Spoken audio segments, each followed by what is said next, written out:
500 ఏళ్ల నాటి కంప చెట్లతో ముళ్ల పొదలతో నిండిన పురాతన ఆలయం పరిసరాలు శుభ్రం చేసిన హిందూ ఐక్య సంఘం సభ్యులు. చాగలమర్రి ఇడమడక పరిసర ప్రాంతంలోని శ్రీ తిరువేంకటనాథస్వామి వారి వైష్ణవ పురాతన ఆలయం ముళ్ల కంపలతో చెట్ల పొదలతో నిండిపోయి ఉండడంతో హిందూ ఐక్య సంఘం ఎస్ఎస్ఎస్ సభ్యుల పిలుపు మేరకు చాగలమర్రి ఇడమడక నగళ్లపాడు గొడియనూరు తోడేండ్లపల్లె గ్రామాల ప్రజలు పెద్ద మొత్తంలో పాల్గొని స్వచ్ఛందంగా గుడి పరిసరాలు ముళ్ల కంపలు పొదలను శుభ్రం చేసి గుడికి సున్నం రంగులతో అలంకరించి పండితుల అభిషేక కార్యక్రమం నిర్వహించారు.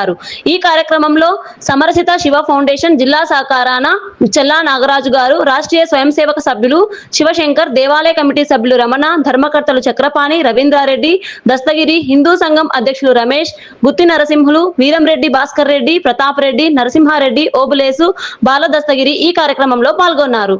జేసీబీ డోజర్ను సహాయంగా పంపించిన ప్రతాప్ రెడ్డి, మోహన్ భోజన వసతులు, రంగుల వసతులు చక్రపాణి, ఉల్లి ప్రసాద్, అశ్వత్థ నారాయణకు నిర్వాహకులు ధన్యవాదాలు తెలియజేశారు. ఈ కార్యక్రమంలో పాల్గొన్న ప్రతి ఒక్కరికి పేరు పేరున కృతజ్ఞతలు తెలియజేశారు. ఈ దేవాలయ పరిశుభ్రత కార్యక్రమాన్ని చూసి కొంతమంది భక్తులు నీటి వసతి కొరకు బోరు, ఇతర అభివృద్ధి కార్యక్రమాలకు విరాళాలు ప్రకటించారు. ఇంకా ఇట్లా హిందూ ఐక్య సంఘం సభ్యులు అనేక మంది యొక్క ఆశయం మేరకు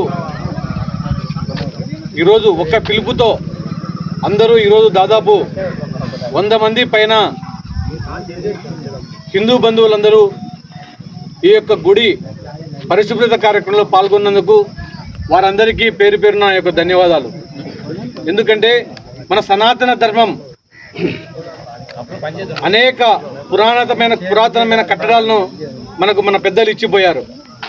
వాటిని సంరక్షించుకోవడం మన యొక్క అందరి బాధ్యత.